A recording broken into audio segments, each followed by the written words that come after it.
Hey Frontline fans, welcome back to Comic Frontline, and fans, you're back with me, Mike Spider Slayer, getting ready to do the 10th milestone episode of Spider Slayer's Haul. That's right, guys, number 10. I can't believe I made it here.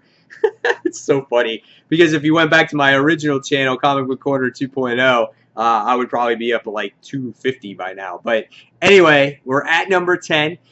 This is a special one because this past weekend, was MegaCon in Orlando. So I wound up going to MegaCon. I got all kinds of great stuff to show you in this week's haul besides this week's books. Here is the bag of stuff. It has Batman on there, and then on the other side it's got MegaCon. So I'll show you guys all the little goodies and extras and stuff like that I got after I show you this week's comic books. So here we go. So first things first, same bag like last week, Rebirth bag. You flip it over for another surprise, and it's Preacher. So you open up the books inside, and this is the amount of books that we got this week. So a decent amount of books. And the bag's on the floor. And alright, so first things first, guys, promotional card for Outcast. Not sure if you guys know this, but it premieres on June 3rd on Cinemax. If you guys are interested in that, you can probably watch the first episode on YouTube, because I saw it on there, in case you guys are interested in that. So a real cool promotional card. Next, I have, probably for like the third time, I have this Civil War's preview book of what's all the Civil War books that are coming out. So if you guys haven't checked it out, or you want to see some cool artwork of what's to come out of Civil War, go ahead and get your free Marvel previews book. All right.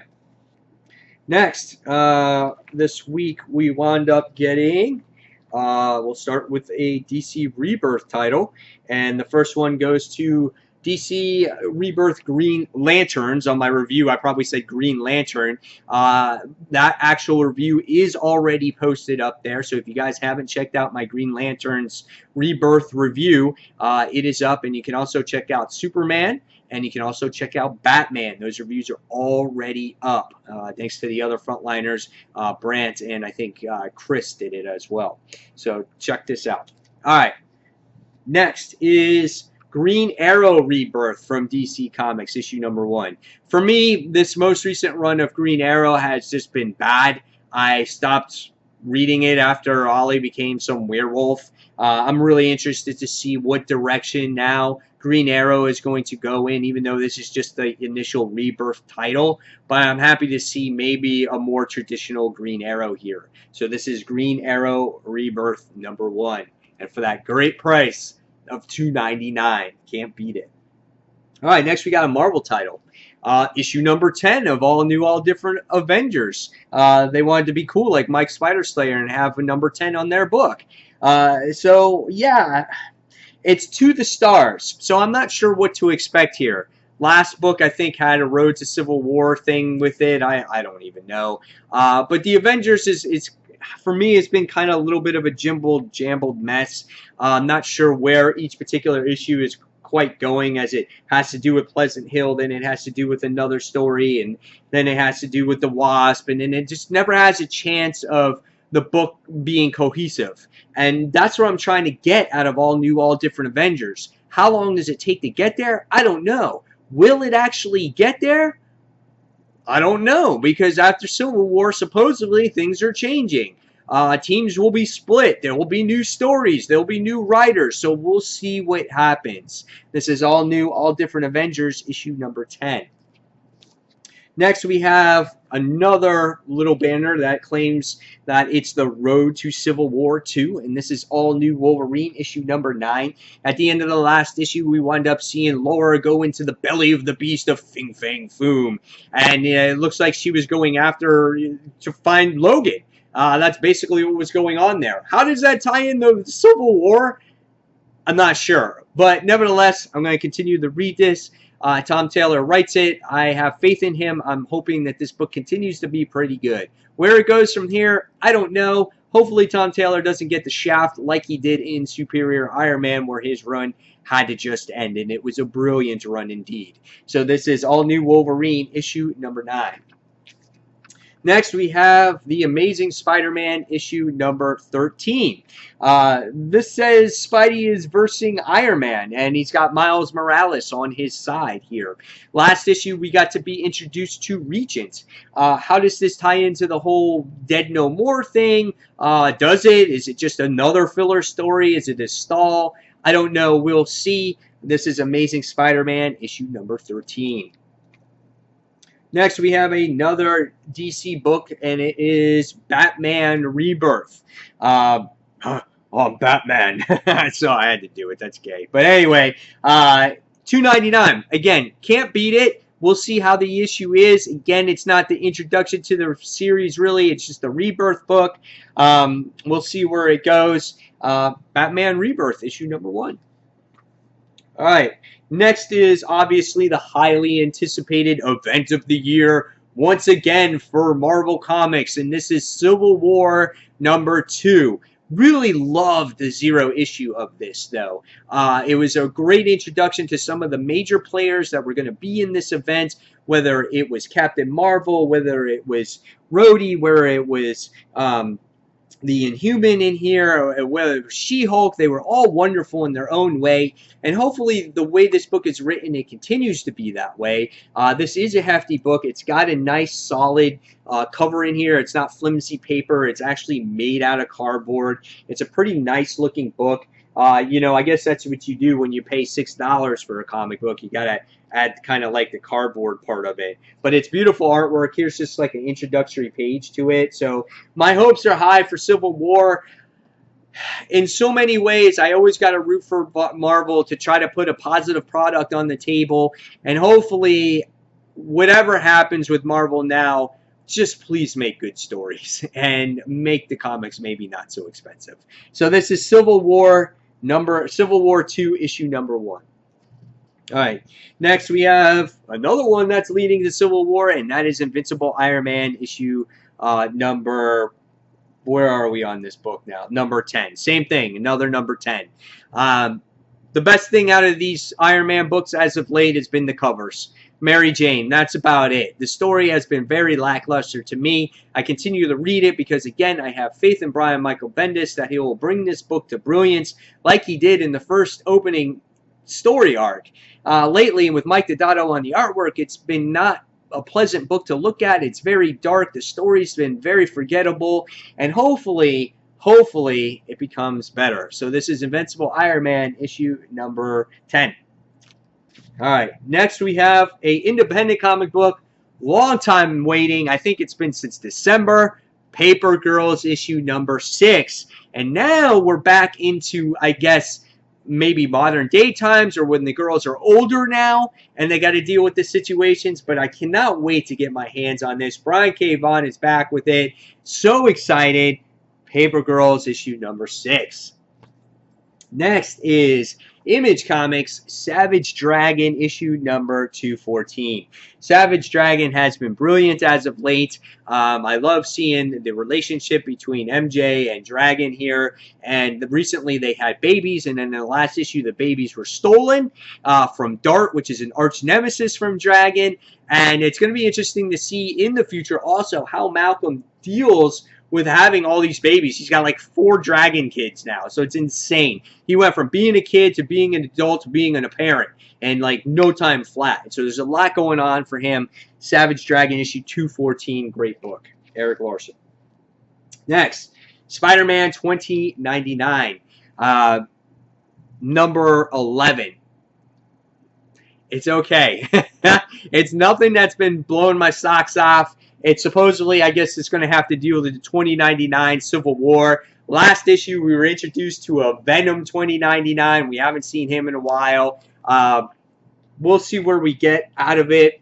Peter David at times has made a good book, and then at other times, I'm not like really keen on the villains. It doesn't make a, you know, always what makes a great hero is its villains. The villains I feel lack in this series. So hopefully, you know, the villains pick up in this book. So it's a Spider-Man 2099 issue number 11.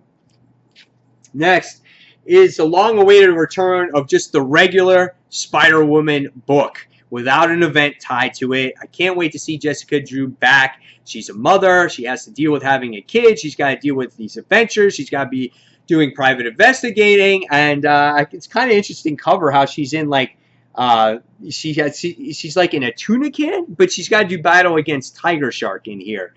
Dennis Hopeless is the writer. Has a very comic feel on the bottom as you get to see a little side story there, as it has Porcupine changing diapers for Jessica Drew's babies. I thought it was cool. I want to know the kid's name. I don't know the kid's name, so I call it Baby Drew. So we'll see what happens. All right, next we have The Walking Dead, issue number 155. Really cool book. Again, I can't say enough about The Walking Dead. They're dealing with the Whisperers. Negan's gotten free. Looks like he's going to be part of the Whisperer group now. Excited about this book, and we get to see Dwight in here leading the pack, possibly maybe going to war with the Whisperers. So, Walking Dead issue 155. Review will be up for this one tomorrow. I have a little bit less time these afternoons because it's summertime and I'm teaching tennis camp right now. All right, next goes to DC Comics Superman Rebirth. This is the book that I'm probably most anticipated reading, just for the pure reason that of what happened with Superman in the New 52, how his death happened, and then we got pre-New 52 Superman, I guess maybe taking over the mantle of Superman.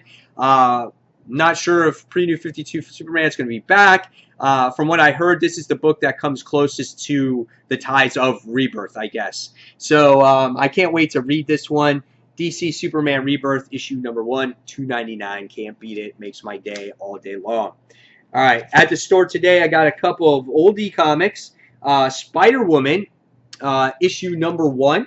Wound up picking that up for $1. Not in the greatest shape, but it's a good copy to have. Good book to have in your collection. So I'm excited to have this one. Another book was the Fantastic Four, issue number 171, also for $1. Wound up picking that up. It's mightier than Kong, deadlier than Godzilla. This is Gore. So the Fantastic Four is doing battle against Gore. So that rhymes. All right. And then next, last but not least, I wound up getting issue number 25, X of X Factor. Here it's got a cool picture of Apocalypse. This is the Apocalypse that I know, back in the day. And he's got Archangel in there as well, and he's holding Jean Grey by the hair. Just really cool, traditional book. Had to pick it up, again, only for $1. It's the Fall of the Mutants series that takes place here. So there is the books for the week. Now, normally I would sit there and sign off and be like, guys, thanks for watching. But now we got an extra bonus time this week, and it's time to talk about all the great stuff I wound up getting at MegaCon. So here we go. The first thing I'm going to start off with is I'm going to start off with some of the prints that I wound up getting. I met the artist of Transformers. Really nice guy. Wound up getting this print right here of Soundwave and all of his little cronies. Yes, his tape decks, Savage, Rumble, Rat Bat, Frenzy, just all of the characters there. Soundwave is my favorite Decepticon from the original Transformers. Had to get this. I think I paid $10 for it, got him to sign it. Plus, he gave me an additional print for it. So we wound up getting that. All right. Next, I got a few more prints. This one is a print from an independent comic that I wound up picking up called Blackbird. I got the print for free for picking up the independent comic. Kind of plays a tribute, obviously, to Pulp Fiction there. So that was pretty cool. And then I wound up getting the other prints that I got for $5 for buying that one Transformers print. I got this one of Sideswipe.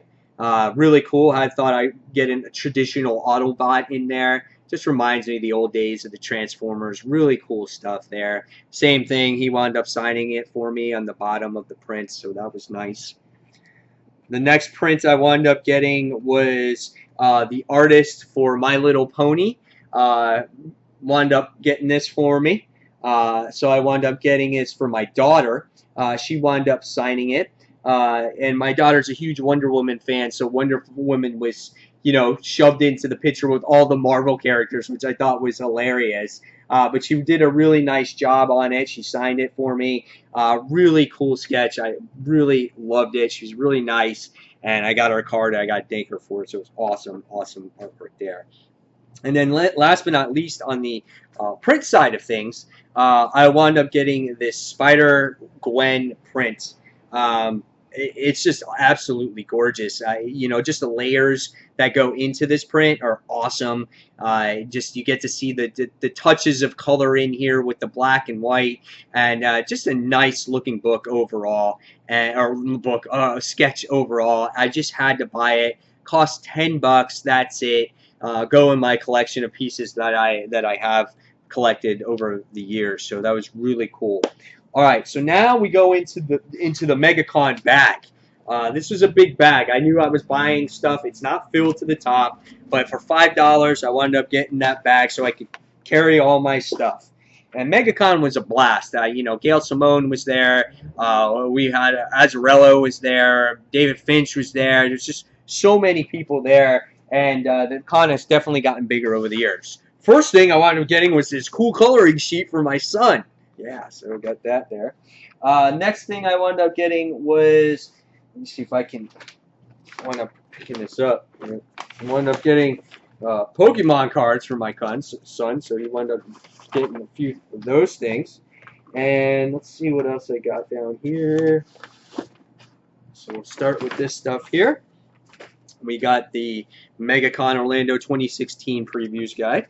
And then I wound up getting this independent trade, which I thought was pretty neat. It's called The Prospector. And I thought it was really neat to check this out. The writer told me it had kind of a Johnny Quest vibe to it. And I thought it was something different. The quality of the trade is very nice. You know, it costed me $15. It's written by Darren Neely. And this is the way the artwork looks in this trade. So when I get around to it, I'm going to do a review here on Comic Frontline with this trade and see what this is all about. And so I was really happy to see it. Again, it definitely has that Johnny Quest vibe to it, so I picked it up for $15. All right, so when I got that, I wound up getting another book that he gave me for free for it, and it was kind of like a sample story or a rough draft, and it's called Eddie the Yeti. So it's like this Yeti that's on this like football team. So that it's done by the same writer. So I thought that was pretty neat too. So I was like, oh, okay, I'll get that for free. The next book was done by John Lewis, and this is called The Recipe of Doom. I thought this was a pretty interesting comic. It has some kind of like cartoon art in there. It was this nice little independent feel. It was $6. Same thing, when I get around to it, I'm going to read it, do an independent comic review on this one. So I wound up getting that. And then the next thing I wound up getting was issue 0, 1, and 2 of that Blackbird series that I told you guys about. And they said that they would mail me issue number 3. When that one comes out. They all signed it for me. It is a black and white comic book. So I wound up getting, you know, wound up seeing the artwork may not be colored, but yes, again, it is black and white. So I thought that was really nice. The people were really nice who, you know, who I talked to. And I love the artwork and the cover art of this book. It was really, really cool looking. And I can't wait to read those. So that will also be on independent reviews as well. All right. Next. See, the next things I wound up getting in here, once I get everything out, was, in case you guys want to know who did that artwork with Spider-Gwen, you can just go on to www.justbuzz.com, and that's the artist who did it, and you can order all kinds of pieces. All right, next I wound up getting a autographed copy of, I think it was Convergence, Green Lantern Parallax, and Tony Bedard signed that book, so I was happy, got a picture with him. The next thing I wound up getting for my son was I wound up getting a Godzilla trade. He's into Godzilla for some odd reason, I don't know, but he wanted to trade. I got it half off for $9, so I wound up getting that for him. And then last but not least, I wound up getting a couple of Spidey back issues that it's been hard for me to find over the years. So I wound up getting this right here. Wound up getting the Amazing Spider-Man giant-sized annual, The Wedding of Peter Parker and Mary Jane. Happy to have this in my collection finally, as I have never could find it or a good copy of it. This is the newsstand variant cover. I paid $15 for it. Real excited to get this one. Couldn't have been happier. I love this. I got the What If book when What If Peter Parker married Black Cat, but I never had this actual issue, so I'm so excited to get this. And next is a book that I could never find, and this is Web of Spider-Man issue number 118. This is the first appearance of Ben Reilly and the clone of his first solo adventure. I thought this was really awesome, and in his new costume, and his first adversary is Venom. This book goes for $25. This is in mint condition. I haven't seen this anywhere, and when I found this at MegaCon, I was like, hell yeah, I don't care what I'm paying for it. I'm picking it up. This is definitely going in the Spider-Man collection. So totally excited about these two. These were the prized possessions of the trip. So excited about that. So there you guys have it. There's the monumental 10th Spider Slayers haul. Hopefully you guys enjoyed it. It was a lengthy one, but there was a lot of stuff to show here. And guys, now it's your turn in the comments below. Tell me which books you bought for this week, which ones you're most excited to read this week, maybe some that you're not so excited to read. And fans, as always, thank you for watching Comic Frontline. Don't forget to check out all the other Frontliners reviews, comic book hauls. Don't forget to watch Comic Frontline Live. And fans, until that next comic book review, this is Mike Spider Slayer signing off. Thanks for watching, guys. Take care. See you soon. Bye.